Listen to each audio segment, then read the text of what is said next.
জয়গুরু। এখন ইষ্ট প্রসঙ্গ করার জন্য আহ্বান জানাই শ্রদ্ধেয় নবরঞ্জন ব্যাপারী দাদাকে। দাদা জয়গুরু। পরমপুচ্ছ পাদ শ্রী শ্রী বর্ধাচ্ছ অনুষ্ঠানে পরমপুচ্ছ পাদ আচ্ছা ঠিক আছে চরণে প্রণাম। তোমার জন্য কি বলেন আমাদের মহাযোগ উপস্থিত আমার ইষ্টপ্রাণ দাদা ভক্তিমতী মায়েরা প্রত্যেককে যথাযথক্রমে আমার শ্রদ্ধা ওর আনন্দিত জয় করুন। প্রিয় পরমের কথা শুনতে আনন্দ, বলতে আনন্দ, তার হয়ে থাকার মধ্যে যে আনন্দ, তো আমরা তাকে পেয়েছি, আমরাই বুঝি সে আনন্দ। সর্বক্ষণ যেন আমরা ঠাকুরকে কেন্দ্র করে এক আনন্দময় জগতে রয়েছি। এই জগতে যারা নেই তারা কিন্তু এই আনন্দ উপভোগ করতে পারছেন না। আমরা যারা তার চরণে আশ্রয়ের মধ্যে রয়েছি দেখবেন আমাদের যারা মানে পরিবেশ পরিস্থিতি অনুযায়ী যাদের সঙ্গে আমার এই পরিচয় আছে অনেক সময় বলেই ফেলেন এই দেখলাম টিভি থেকে আসা, এই দেখছি আবার সাদা পোশাকে কোথায় ছোটা। মানে এই যে পরিবারকে নিয়ে ছোটা এই আনন্দ, আমি বললাম এটাই তো আনন্দ জগৎ। তবে তারা বলছে আপনারা পারেন কেমন করে? তো পারা মানে যে আনন্দে ছোটা। তার মানে আনন্দে থাকলে সবকিছু হয় আর সবকিছু করা সম্ভব হয়। যার জীবনে আনন্দ নেই সে কিন্তু সবকিছু পেরে ওঠে না। তার ওই বিষণ্ণ মন আরো পেছন দিকে ঠেলে দেয়। তো আমাদের সবসময় আমরা এগিয়ে থাকি। তো নামধামের এই মহাযজ্ঞ বিভিন্ন লিঙ্কে বা সৎসঙ্গের আয়োজন তৎসহ নামধামের আয়োজন প্রিয় পরমের কথা শোনার এত সুযোগ তিনিই করে দিয়েছেন। মানে তিনি আমাদেরকে সুন্দর রাখার জন্য সবসময় ইষ্টে মতিমান হয়ে থাকারই ব্যবস্থা তার। যখন থেকে করোনা কালে গৃহবন্দির সময় থেকে আমরা দেখেছি অনেকে যখন ফোন করে জানাচ্ছেন এমন পরিস্থিতি, কি ভয়ানক পরিস্থিতি, সেই ভয়ানক আমাদের কাছে হয়ে ওঠেনি। সর্বক্ষণ এই বাড়িতে সহধর্মিণী এবং মেয়ে নতুন গান কেন সৎসঙ্গে গান করতে হবে। মানে পরিস্থিতি এমন একটা মানে ওই কয়েকদিন যাওয়ার পর থেকে তো অনলাইনটা শুরু হয়ে গেল, পর থেকে সে একটা আনন্দময় জগৎ পেলাম। আর সেই জগতেই চলা, মানে আনন্দ নিয়েই চলা। তো তার কথা বলতে গেলে তার জীবনের অর্থাৎ আমার জীবনে উদাহরণ আমাদের চলনা কেমনতর হওয়া প্রয়োজন। তার মতিতে মতিমান হয়ে থাকলে বললাম না, এই আনন্দ জগৎ সর্বক্ষণ আনন্দ। একটি ঘটনা খুব মনে পড়ছে। কল্যাণীতে তখনই থাকতেন দুর্গা প্রসাদ ভট্টাচার্য, এবং তিনি একটি সরকারি চাকরি করতেন। তার 3 ছেলে বর্তমান। ওনার ছোট ছেলে বেশি সম্ভব, ছোট না মেজো ছেলে হয়তো আপনাদের সিউড়ি অঞ্চলে ছিলেন। তো সেই পরিবারের একটি ঘটনা, কল্যাণীতে কোয়ার্টারে থাকতেন। সে রাস্তার পাশেই, মেন রাস্তার পাশেই সেই কোয়ার্টার গুলো ছিল। তো সেখানে দুর্গাপ্রসাদ ভট্টাচার্য একটি সরকারি চাকরি করেন। তার 3 ছেলে ইষ্টে মতিমান হয়ে রয়েছেন সর্বক্ষণই, তাই অপরমের পুত্র পাঞ্জাধারীর সভাপতি ঋত্বিক। এবং তার ওই 68-এ খুব যাওয়া আসা। 68 মন্দির কলকাতাতে কলেজ স্ট্রিটে আমরা যারা গেছি জানি। সেখানে একটি সম্পর্ক তো রয়েছে দেওঘরে এবং ঠাকুরের সঙ্গ করা মানুষ, শ্রী শ্রী বদ্দার সঙ্গ করা মানুষ। তো সেই সময় ঘটে যায় কল্যাণীটা তখন একদম পুরো ফাঁকা, প্রায় কিছু কোয়ার্টার, অবশিষ্ট অংশে কিছু 2-4টে বাড়ি। এক জায়গা থেকে আরেক জায়গায় যেতে ভয় লাগে, এমন একটা সময় ছিল সে সময়। এখন কল্যাণী মেগা সিটি জমজমাট, তখন এতটা জমজমাট ছিল। তো সেই কোয়ার্টারে দুর্গাপ্রসাদ ভট্টাচার্য, তার অপোজিটে কোয়ার্টারে একজন ছিলেন ঘোষদা। তো ঘোষদা মানে আর ওই দুর্গাপ্রসাদ ভট্টাচার্য দুজনে কিন্তু একদম বন্ধু। কিন্তু তাদের ভিতরে একটাই শত্রুতা, সেটা হচ্ছে দুর্গাপ্রসাদ ভট্টাচার্য কেন ঠাকুরকে পয়সা দেন, ঠাকুর ভজেন, ঠাকুরকে কেন তিনি পয়সা দেন। মানে এই নিয়ে তাদের মধ্যে যতটাই মিল ততটাই আবার বিতর্ক চলতো, কিন্তু দুজনের বন্ধুত্ব অটুট। যাই হোক, তো এমন পরিস্থিতির মধ্যে দিয়ে চলতে চলতে এই বন্ধুত্ব কোনোভাবেই যেন তাকে যাজন করে উঠতে পারছেন না। এমন পরিস্থিতির মধ্যে দিয়ে চলতে চলতে একটি ঘটনা ঘটে যায়। 68 থেকে ওই দুর্গাপ্রসাদ ভট্টাচার্যকে বলেন এরকম একটি অঙ্ক, মানে একটি বড় মাপের, প্রায় তখনকার দিনে 1 মাসে যা মাইনে মানে তার কয়েক গুণ। মানে ১ বছরে সে মাইনে হবে না, এতটাই একটা অঙ্ক। শেষে ঠাকুরের একটি কর্মক্ষেত্রে যোগান দেওয়ার জন্য তাকে আহ্বান জানান যে এটা আপনাকে করতেই হবে। শিষ্যের মন্দিরে যে দাদা আইতেছিলেন তিনি বললেন যে রহস্য ঘটনা তার কাছে না ছিল না। ক্রিয়াকর্মের কর্ম করার মধ্যে তার কাছে না ছিল না। তো তিনি তো ওইভাবে যোগান দেওয়ার জন্য প্রচেষ্টায় রয়েছেন সর্বক্ষণই এদিক এদিক ছুটছেন। ঘোষদাও জেনে গেছেন তিনি এই কালেকশনের জন্য ছুটছেন। কি ব্যাপার? তার গুরুদেবের কি কর্মযজ্ঞ চলছে সেখানে তাকে আ মানে কয়েক হাজার টাকা তখনকার দিনে এই অর্ঘ থেকে জমা দিতে হবে। তো সেই বিরোধিতায় তিনি উঠে পড়ে লেগে পড়েছেন। মানে তার সঙ্গে দেখা হলেই আর কি বিতর্ক। তো এইরকম চলতে, চলতে যখন ওই দুর্গাপ্রসাদ ভট্টাচার্য ঠিক অতটা কালেকশন করে উঠতে পারছে না, সেই মুহূর্তে তার সহধর্মিণী বলছে, "তুমি এত কেন চিন্তা করছো? ক্রিয়াকর্মের কর্ম করছো করো। আর আমার কাছে যা আছে তা যদি স্বরূপ দিয়ে দিই, বলে, তোমার কাছে কি আছে? কত আছে? একজন মায়েদের কাছে বাড়ির কত টাকা থাকতে পারে? বলছে, আমার কাছে যা আছে তুমি এই দিয়েই চেষ্টা করো। মানে তিনি তার ওই পুঁটুলিতে বাঁধা মানে তার সোনা গয়না যা কিছু ছিল, ভট্টাচার্য মা কি করলেন? তার হাতে তুলে দিলেন। বলল, এইগুলো দিয়ে দাও। এইগুলো দিয়ে যা হয় সেটাই ঠাকুরের অর্থ। তো আপত্তি সত্ত্বেও তিনি নাছোড় মানে ওই ভট্টাচার্য মা ছাড়বেনই না। আমি এটা দিয়ে কি করব? আমার ৩ ছেলে বর্তমান আছে, তার উপযুক্ত হোক, সব হবে। তুমি এটাই দাও। তো তিনি তার ওই কয়েক হাজার টাকার সেই সোনা গয়না নিয়ে তিনি সেই স্টেট মন্দিরে চলে যান। এবং সেটাই তার ওই অর্ঘ্য। তো এই দিয়েছেন। আর ঘোষদা পাশের বাড়িতে থাকেন, তো তিনি জেনে গেছেন। জেনে গিয়ে চরম বিরোধিতা লেগে পড়েছেন। তোমার ঠাকুর তোমাকে নিঃস্ব করে দিল। ঘোষদা বলছেন, তোমার ঠাকুর তোমাকে নিঃস্ব করে দিল। তুমি পাগল? সবকিছু দিয়ে দিলে? তো যাই হোক এরকম ভাবে চলছে, চলতে, চলতে ঠিক মানে কিছুদিন গড়াতে, গড়াতেই ঘোষদারা দিল্লি ট্যুরে যাবেন। ওই ঘোষদা তার পরিবার নিয়ে দিল্লিতে তারা ওই ট্যুরে গেছেন বাড়ি ফাঁকা রেখে। তো ওই অবস্থাতে কল্যাণীতে কি হতো, ফাঁকা বাড়ি থাকলো তখন ওই চুরি-ধারির অত ভয় ছিল না। আর এইদিকে দুর্গাপ্রসাদ ভট্টাচার্য তিনিও তার ৩ ছেলেকে নিয়ে সহধর্মিণীকে নিয়ে তিনিও চলে গেছেন দেওঘরে। কোয়ার্টারটা দুটো অংশ, একতলা কোয়ার্টার এদিক ওইদিক অংশ পুরোটাই ফাঁকা রাস্তার পাশে। সেই দিন মাঝরাতে ঘটে যায় এক কাণ্ড। উভয় পরিবার নেই। তো একটি বড় ট্রাক এসে একদম ধাক্কা মারে রাস্তার পাশের কোয়ার্টারের ওই ঘরটিতে। মানে ঘোষদার ঘর। একটি দেওয়াল খসে পড়ে যায়। ওই মাঝরাতে এমন ঘটনা, ফাঁকা, ফাঁকা বাড়ি, কেউ বুঝতেই পারেনি কি ঘটনা ঘটেছে। তো সেইখানে সেই ঘরে দেখে কেউ নেই। তার ভয় পেয়ে গেছিল, ট্রাকটি ওইখানে ঢুকে গেছে, দেখছে ঘরে কেউ নেই।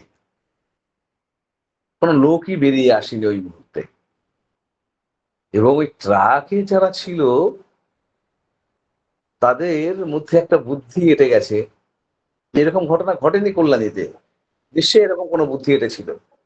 যে তারা কি করেছে, ওই ঘরটাকে ফাঁকা করে ২ টো না ৩ টা আলমারি ছিল তুলে নিয়ে চলে গেছে।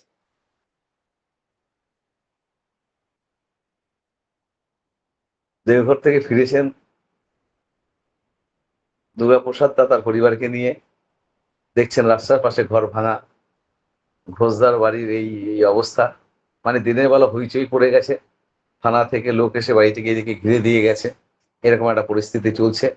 কিন্তু তখন তো এই ফোনের মধ্যে দিয়ে এত যোগাযোগ ছিল না। ওই কোনো পরিবারের সঙ্গে যোগাযোগ করে উঠতে পারেনি। দুর্গাপ্রসাদ ভট্টাচার্য এসে দেখছেন যে এইরকম তরফ ঘটে গেছে। ঘোষদার ঘরের অ্যাক্সিডেন্ট করে গাড়ি, তাতে ট্রাক জিনিসপত্র নিয়ে চলে গেছে। তো কয়েকদিন পরে যখন ঘোষদা ফিরে আসেন, এসে তো মাথায় হাত। বলছেন, এই কি হলো, আমার সর্বনাশ হলো। তার পরিবার নিয়ে ফিরে এসেছেন। বলে, এ কি আমার সর্বনাশ হলো। মানে যে আলমারিতে তার সহধর্মিণীর সবকিছু ছিল, সেই সোনা গয়না থেকে শুরু করে এমনকি তার জমি জায়গায় যা কাগজপত্র যা কিছু ডকুমেন্টস ছিল সবকিছু দেওয়া হয়েছে।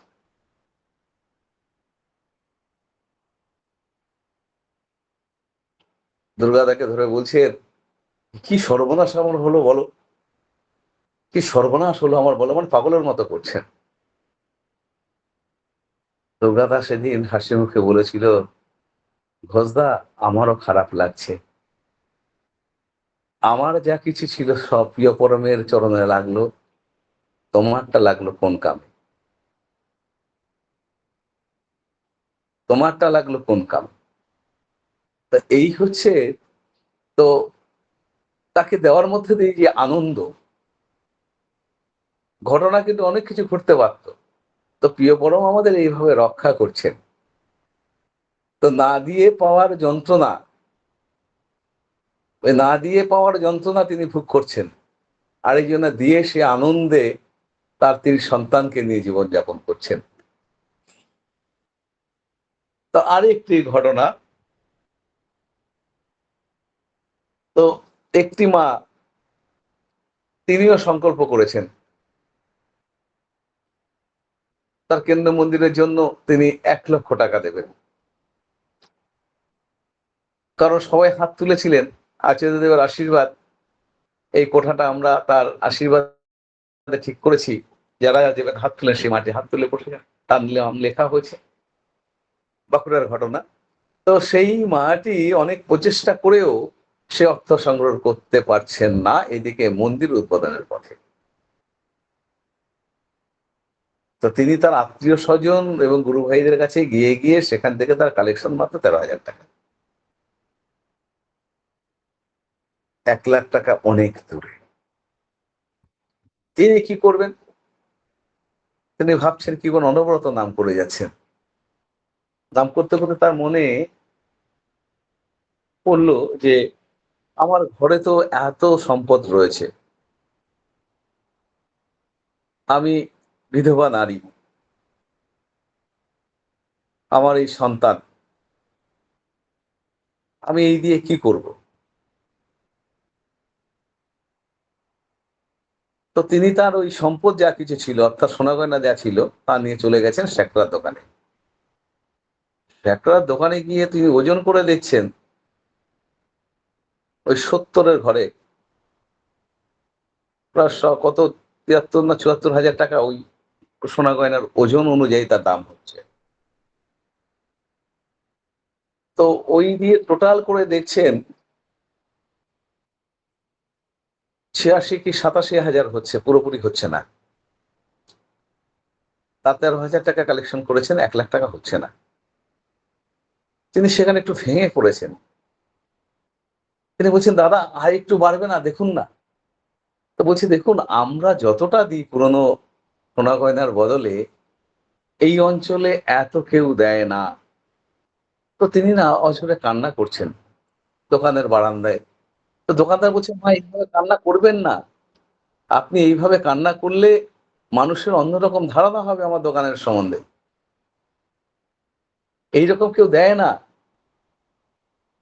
তো সে বলছে, আমি কি করে করব, কি কোথায় পাবো, কোথায় পাবো, এরকম বলছেন। বলে, কি কোথায় পাবেন, আপনি যদি আমাকে খুলে বলেন।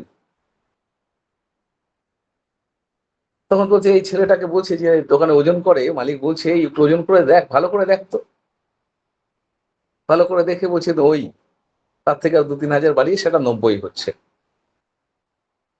ঠিক আছে, আপনাকে ওই কত 77 না কত হাজার টাকা ওইটা হচ্ছে। আর ওনার কাছে 13,000, 90,000 টাকা। তো মাটি বলছেন, তার ঘটনাটি বলছেন, আমি এরকম সংকল্প করেছি, আমার গুরুর মন্দির হচ্ছে, সেখানে আমি 1,00,000 টাকা দেব, কিন্তু আমার শেষ সম্বল বেঁচেও সেখানে পৌঁছচ্ছে না, তাই চোখের জল ধরে রাখতে পারছি না। আমি গুরুকে কেমন করে আমি যে সংকল্প করেছি তা পূরণ করব। সেই দোকানদার দাদা বলছেন, আপনি আপনার গুরুকে এত ভালোবাসেন,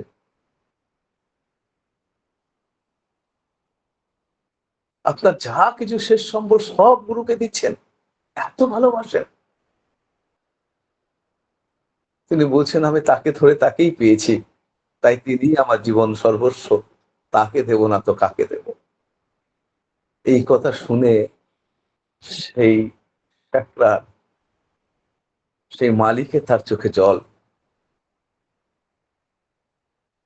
তিনি ক্যাশ বাক্স থেকে টাকা গুনছেন, টাকায় শর্ট পড়েছে, আবার সিন্দুক খুলে টাকা বার করে গুনছেন। 1,00,000 টাকা পরিপূরণ করে দিলেন। বলছেন, নিন, বাদ বাকিটা আমি দিলাম। আপনি আপনার গুরুর কাছে প্রার্থনা জানাবেন যেন আমার গুরুকে এত ভালোবাসতে পারে। তো এই যে ভালোবাসা, তাকে এই করার মধ্য দিয়ে আনন্দ। তো এই ঘটনাটি মাটি বলার পরে মাটি চোখে জল, পরক্ষণে তার হাসি মুখে বলছে, জানেন ঘটনা, 13 দিনের মাথায় ঘরে চুরি হয়েছে, ওই আমার আলমারি বাক্স ভেঙেছে, কিছুই পাই। তো প্রিয় পরমের জন্য করার যে আনন্দ,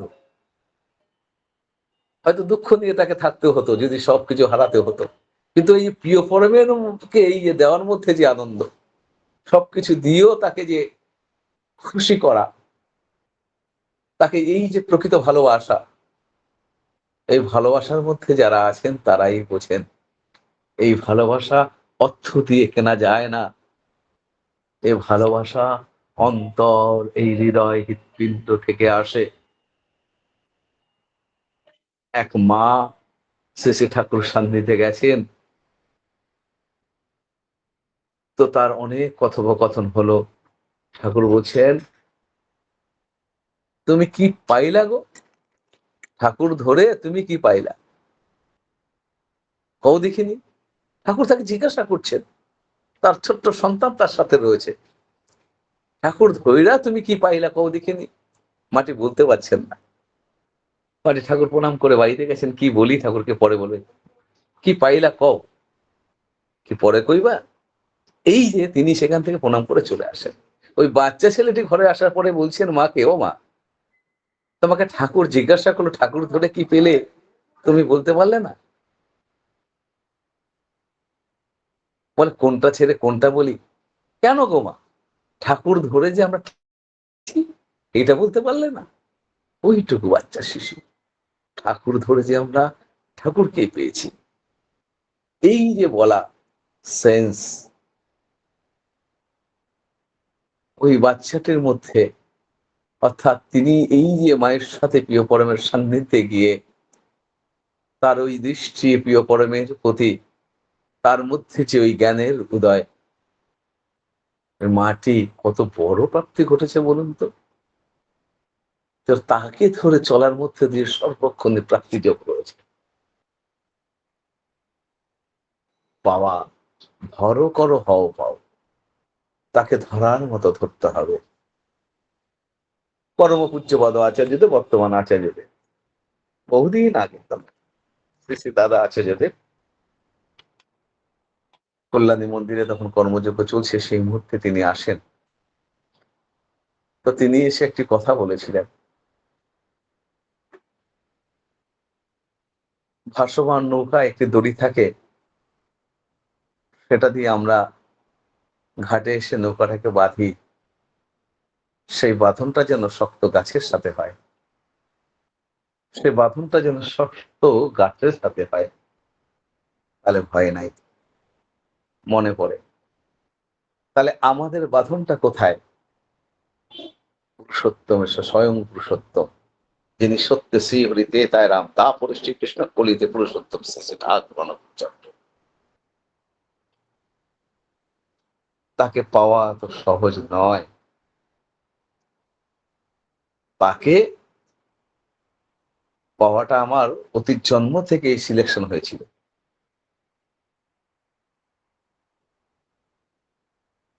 আমরা কত ভক্ত জীবনী পড়েছি, সুশীল বসুদার জীবনী পড়ছিলাম, তো সুশীলদার সহপাঠী আরেকজন, তিনিও দীক্ষা নেবেন, সুশীলদাও দীক্ষা নেবেন। এক সাধক পুরুষের কাছে গিয়ে উপস্থিত হন দুজনা দীক্ষা নিতে। 1913 সাল 6ই নভেম্বর, আমি ডেটটা মনে রেখেছি পরে। 1913 সাল 6ই নভেম্বর, তো ওই সাধক পুরুষের কাছে দুজন দীক্ষা নিতে গেছেন। তো সেখানে সে সাধু পুরুষ তার বন্ধুকে দীক্ষা দিলেন। সুশীল বসু তাকে বললেন, আপনার দীক্ষা হবে আজ থেকে 4 বছর পরে।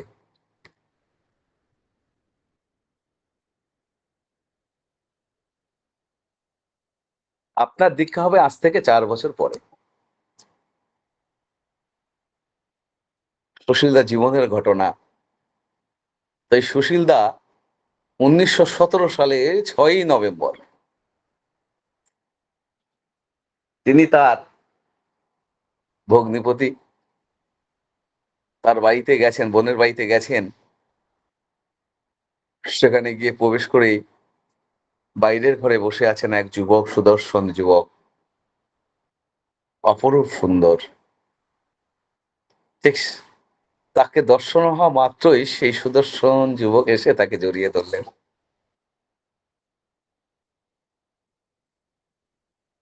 তিনি খোঁজ নিচ্ছেন তার, কেমন আছেন কি সব। সুশীলচন্দ্র বসু অবাক দৃষ্টিতে দেখছেন, তার সঙ্গে বোধহয় দীর্ঘদিনের পরিচয়, কোথায় তাকে তো আগে দেখিনি। মানে তার মনে হচ্ছে এইরকম, এমন আপন করে নিতে জানেন মানুষ। সেই মুহূর্তে এমন একটি ঘটনা ঘটে যায়, তিনি ভেতর ঘরে গিয়ে বেশি সম্ভব তার ভগ্নিপতি অশ্বিনী বিশ্বাস দিয়ে, তো সেখানে গিয়ে তার সঙ্গে তার কথোপকথনে বলছেন, ওই তো অনুকূল চন্দ্র চক্রবর্তী এসছেন, যাকে আমরা ঠাকুর বলি। শশীচন্দ্র বলছেন, তাই? তো তিনি ঠাকুরকে চিনতেন না তখন। তো তার সঙ্গে এবার কথায় বিভিন্ন প্রসঙ্গ নিয়ে আলোচনা করছেন। সেই মুহূর্তে সেখানটায় আবার উপস্থিত হয়েছেন সমাজের এমন কিছু ব্যক্তিত্ব যারা অতীতে ফৌজদারি মামলায় যাদেরকে জেলে যেতে হয়েছিল, এমন কিছু ব্যক্তিত্ব। তো দেখে একটু অবাক হয়েছিলেন। অশ্বিনী বিশ্বাস জানিয়ে দিলেন, তার ভগ্নিপতি জানিয়ে দিলেন, এরা সকলেই এখন শ্রী শ্রী ঠাকুরের ভক্ত, সরল সুন্দর জীবনের অধিকারী হয়ে উঠেছেন। সুশীলদা অবাক দৃষ্টিতে শ্রী শ্রী ঠাকুরকে দর্শন করছেন, দেখছেন, কথা হচ্ছে তার সঙ্গে। এবার রাতে খাওয়া দাওয়ার পরে শ্রী শ্রী ঠাকুরের সাথে বিভিন্ন বিষয় নিয়ে,